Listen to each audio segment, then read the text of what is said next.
Hello बच्चों, आज हम शिक्षा निदेशालय द्वारा भेजी जाने वाली कार्यपत्रिका 34 जिसका विषय सामाजिक विज्ञान कक्षा छठी के बच्चों के लिए 18/11/2021 की वर्कशीट है। आज हम पढ़ेंगे सरकार के प्रकार के बारे में।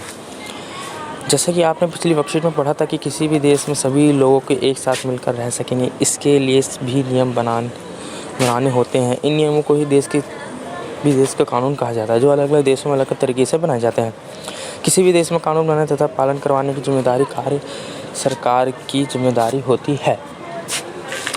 तो देखिए आगे पढ़ते हैं क्या बोला गया। जहाँ लोग मिलकर चुनाव के माध्यम से अपने प्रतिनिधि या नेताओं को चुनते हैं और चुने हुए प्रतिनिधि मिलकर सरकार बनाते हैं, ऐसी सरकार लोकतांत्रिक सरकार कहलाती है।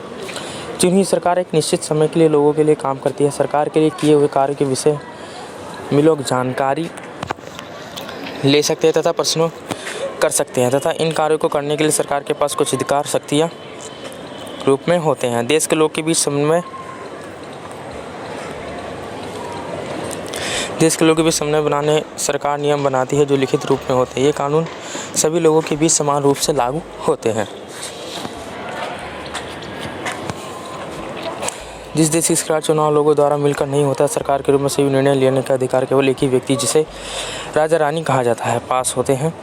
राजा रानी अगले राजा रानी का चुनाव पुत्र तथा पुत्री में अथवा अपने मर्जी से किसी भी व्यक्ति का कराता है। राजा रानी अपने कुछ विश्वास पात्र व्यक्तियों के साथ ही विभिन्न मुद्दों पर चर्चा का निर्णय करते हैं। कानून बनाने तथा पालन करने की जिम्मेदारी भी राजा रानी होती है। राजा रानी द्वारा लिए गए निर्णयों तथा किए गए कार्य के विषय में लोगों ने न तो जानकारी ले सकते हैं और न ही प्रश्न कर सकते हैं। ऐसे देश की सरकार को राजतंत्र कहा जाता है।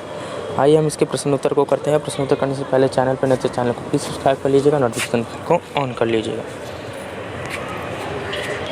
तो आइए बच्चे इसके हम उत्तर को देखते हैं।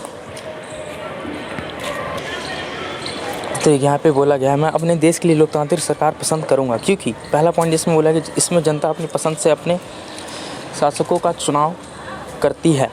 सरकार के लिए हुए कार्यों के विषय में लोग जानकारी ले सकते तथा प्रश्न भी कर सकते हैं। इस तरह से आपकी पूरी वर्कशीट कंप्लीट होती है। आई होप आप समझे होंगे। मिलते हैं अगली वीडियो में नई वर्कशीट के साथ।